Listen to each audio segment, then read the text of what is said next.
எல்லாருக்கும் வணக்கம். நான் ஃப்ளோரன்ஸ் ஏஞ்சல். நான் லக்ஷனா. நாங்கள் கைரளி வித்யாலயம் ஸ்கூலில் படிக்கிறோம். இப்போ நான் 2026 ஃபஸ்ட்டு நடக்க போகிற சந்திர கிரகணத்தை பற்றி சொல்ல போகிறேன். இது இந்த வருஷத்தோட முதல் சந்திர கிரகணம். அதுவும் இது பிளட் மூன்னு சொல்கிற சிவப்பு நிலாவாக இருக்க போகுது.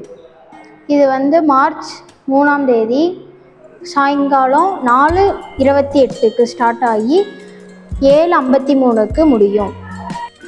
கிரகணம் 2 வகை இருக்குங்க. ஒன்று சூரிய கிரகணம், இன்னொன்று சந்திர கிரகணம். இப்போ நம்ம பார்க்க போகிறது சந்திர கிரகணம். நீங்கள் நினைப்பீங்க சன் அதோட ரேஸ் பூமி மேலே பட்டு அதோட ஷேடோ இங்கே மூன் அந்த ஷேடோவில் நிற்கும் போது அதோட ரியல் கலரே ரெட் கலரில் இருக்கும்னு நினைப்பீங்க. ஆனால் அதுதான் இல்லை.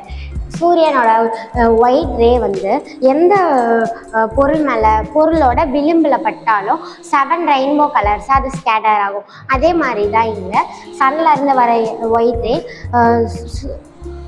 எர்த்தோட விளிம்பில் படும்போது அதுலேருந்து 7 ரெயின்போ கலர் ஸ்கேட்டர் ஆகி பின்னாடி போகும்.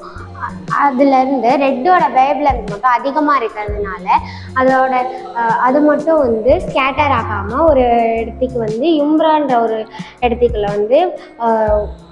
ஃபில் ஆகுது. அந்த இடத்துல நம்ம மூன் வரும்போது அது ரெட் கலரில் தெரியுது.